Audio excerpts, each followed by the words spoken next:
Living the American dream. Hey, how would you describe the American dream? You've heard of it, right?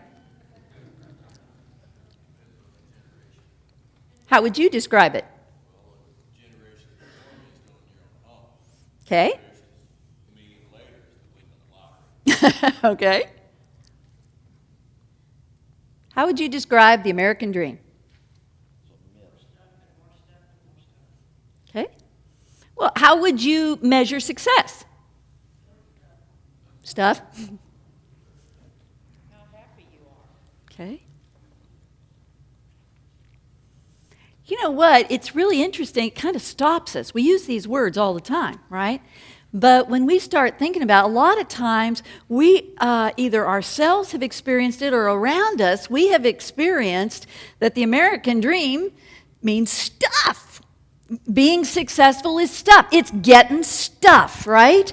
How do you know somebody else is successful? Well, you look at their stuff, sure. And how do you know you're successful? You look at your stuff, right? Yeah. It's we look around us and we have this measure of how we're doing. When we're successful, when we can get all the stuff we want, right? And that's when we know we've made it. That's when we know we're good. And if you have money, then you not only have stuff, you have control then. You have financial independence. You feel successful. And your parents tell you you're successful because they're successful now that you're financially independent. You get your own stuff, right? The American dream, or at least the parents' dream, right? No, it's ours too. We like having stuff. And you know what? Sometimes we like to have it right now. And by the way, I'm not just preaching to you. This is where it gets a little edgy for me here.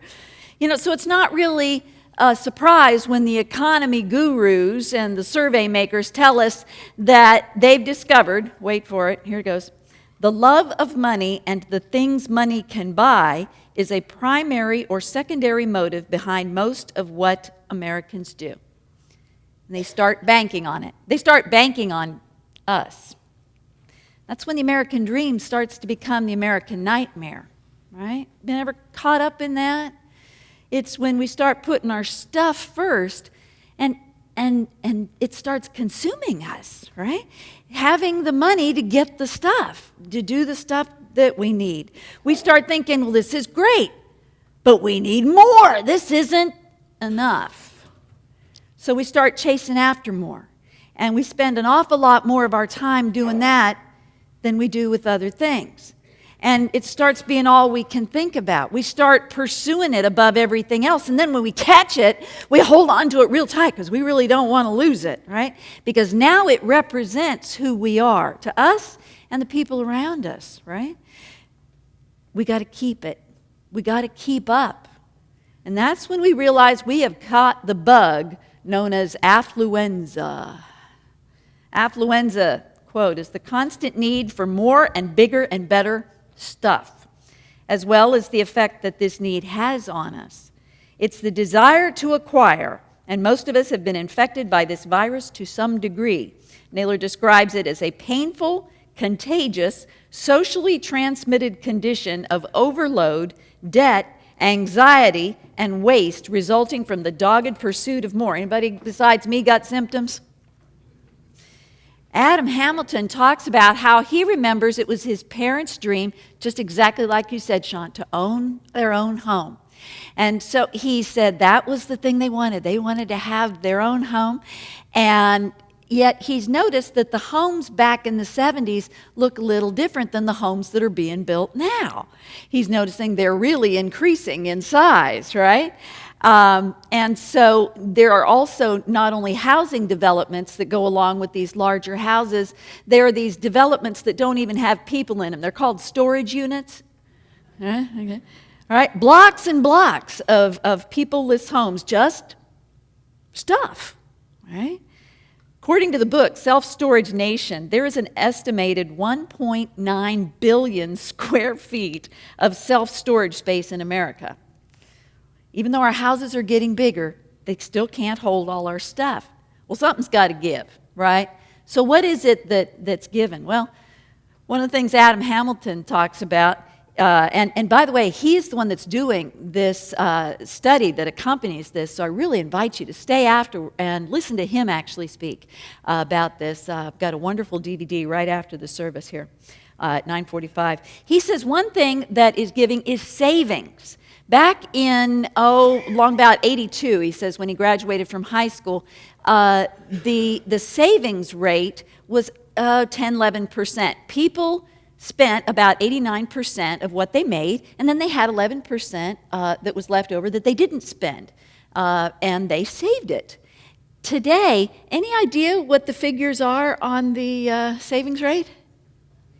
Actually, it's not quite zero, but that's not good news. It's -1.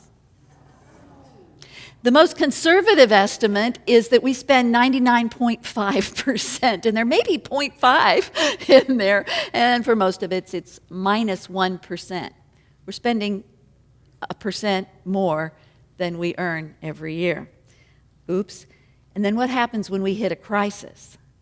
What happens when a shoelace breaks, right? We go to our support systems, but you know what? They're in the same fix we are. And so what do? But as Adam Hamilton says, quoting a very famous somebody you've heard, there are some things that money can't buy. For everything else, there's MasterCard. Which brings us to another problem. We're pretty sure we need things now, all right? Layaway, what's that? Right? No more, not yet. No more, no. And then the shoelace breaks. The unexpected hits us when we least expect it. And what do? Well, some of us say, I want it now. Somebody else pay for it. Others just sigh and pull out the plastic and say, oh well, for everything else, there's MasterCard. Which brings us to another common illness that's going around today. Do you have any symptoms of it? It's called credit-itis. Credit-itis. Wish I could say I'd never been bitten by that bug, too. Okay. Buy now, pay later. Our whole economy today is built on that concept, right? And it's causing national-sized problems. Did you notice? Haven't noticed that one? Yeah. In 1990, average credit card debt for a family in America was around $3,000. Today, the average is over $9,000. That's because of all the interest that the average credit card sales do. It works out to be 125% more than if we paid cash. This is an average because of all the interest. And then did you ever notice? It's also because it doesn't feel quite as painful to get rid of plastic and get it back as it does to hand out the good old hard cash. And there are lots of ways people are helping us to do that. Think of the commercials that we've got going on. Love that Speedy Cash. Yeah. All right. Come on in today. No credit check. You automatically qualify. Did you ever hear about Spark Sloan? Anybody ever hear of Spark Sloan? Spark Sloan got an offer for $30,000 credit card. Wow. Wish I qualified for that much. You know where Spark lived? Spark lived in Ontario. Spark's a dog. The notice that Spark had earned that credit came 10 years after the dog died. Okay, look, everybody's getting credit. Everybody gets a bailout. And let's be honest, we're not really nearly as upset that the big dogs get the bailout as that we didn't, right? But isn't there a deeper problem when we start thinking about that? When we start thinking, where did all the money go? How about, where did our hearts go? Did we lose them to our stuff? What's prompting us to blame others instead of taking our own responsibility? How can we make a change when we're already feeling so far behind? And how can we find faith in the middle of finances? Is that possible? You know, a lot of this is a spiritual issue. Our souls were created in the image of God, but we keep trying to mirror other images. We were meant to desire God, but we tend to desire stuff a little bit more. We were meant to be looking for our security in God. Is that really where we're looking for our security, or are we looking for our security in other things and hanging on to that? We were meant to love people, not compete with them, not just to use them to get something. And we were meant to enjoy the simple pleasures in life that we are missing. We don't have time to go see them, to sit, to soak it up. There should have been, how many people there are here, 100 purple sheets filled with "Here's where I saw God." We don't see God. We don't acknowledge God. Are we acknowledging stuff? We're missing out. We're missing out on the real stuff of life. We were meant to be generous. We were meant to share with all of those in need. But you know what? We find ourselves hoarding what we have. The Bible calls that our sin nature. Now, what's happening with yours? John 10:10 speaks to that. Jesus said, "The thief comes only to steal and kill and destroy. I came that they may have life and have it abundantly." do you ever think of your money as the thief? Do you ever think of that? Something that you own is the thief. Your possessions are a thief, something that could be taking away your happiness. The devil doesn't need to tempt us to do drugs or to steal or to have an extramarital affair in order to destroy us or to neutralize our effectiveness to the kingdom. All he needs to do is convince us to keep going after the American dream, keep up with the Joneses, borrow against our futures, indulge yourself with more than we can afford, and then you get to be slaves to your stuff. Isn't that why we came out of Egypt? We become slaves again. Our stuff owns us. And all of a sudden we look around and we discover what we don't have anymore. We got stuff, but we don't have joy. We don't have any peace. More effectively than any robber, it's kept us from doing what God asks us to do. You don't need to commit a federal crime to be brought down. Just keep on keeping on doing that. As Hamilton says, it's hard to keep the peace and joy when the creditors come calling, isn't it? In Matthew chapter 4, verses 8 through 10, he says, "Again, the devil took him to a very high mountain and showed him all the kingdoms of the world and their splendor. 'And this I will give you,' he said, 'if you will bow down and worship me.' Jesus said to him, 'Away from me, Satan, for it is written, worship the Lord your God and serve him only.'" Oh, wait a minute. You can still, this is the American dream you're talking about taken away from me. You can still worship God after you get the other stuff. Mark 8:36 says, "What good is it for someone to gain the whole world yet forfeit their soul?" And 1 Timothy 6:10 says, "For the love of money is the root of all kinds of evil." Some people, eager for money, have wandered from the faith and pierced themselves with many griefs. Griefs? How can getting good things make you be filled with grief? Well, a certain sower sowed some seeds. Here's what it says in Luke 8:14. "The seed that fell among thorns stands for those who hear, but as they go on their way, they are choked by life's worries, life's riches and pleasures, and they do not mature."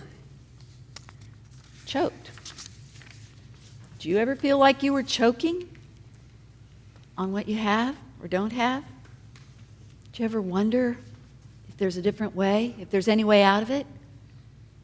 Maybe God does have a different way for us. Maybe if we work together, instead of working just for the American dream, maybe we could work for the God dream in our lives. You willing to try that? You think maybe if all of us did that together, we could do that? What would that start looking like? Maybe it starts with a heart change. We had a changed heart when we turned it over to Christ, but maybe we need to have that inside us every morning. Maybe we need to get down on our knees when we say our prayers in the morning and say, "Lord, help me to be the person that you want me to be today. Take away these desires that shouldn't be there. Help me to be single-minded in my focus and in my pursuit of you. I want to look like you. I want you to clean me from the inside out. Purify my heart because I really want that peace that they're talking about. And then what if we allowed Christ to work inside us? Christ works inside us so that we can seek His kingdom first. And as we strive to do His will, He is working there. We start sensing a higher calling there. We start feeling lifted up and feeling this call to simplicity and faithfulness and generosity. We begin to look at life differently. We start looking at how we can make a difference in our time and with our talents and with our resources. Maybe we can find ways to free ourselves from that slavery, free ourselves from that debt, and then we could be God's mission in the world. With God's help, we can do that. We really can simplify our lives. We can live counterculturally by living below our means, not above them. We can build into our budgets the money to buy with cash instead of with credit, and build into our budgets what we need in order to be able to live generously and faithfully. Maybe we could start right now. Simplicity, faithfulness, generosity, joy. I think I'd like to have that. How about you? I think it might be worth giving it a try. And if you think so too, I invite you to join me in prayer right now. I'd like you to just put out your hands. Let's get from God. I want you to I want to put Him right there in your lap.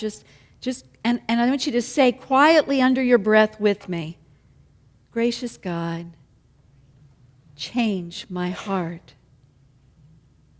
Clean me out inside. Make me new. Heal my desires. Help me to hold my possessions loosely. Help me to love you. Teach me simplicity. Teach me generosity. And help me have joy. I offer my life to you.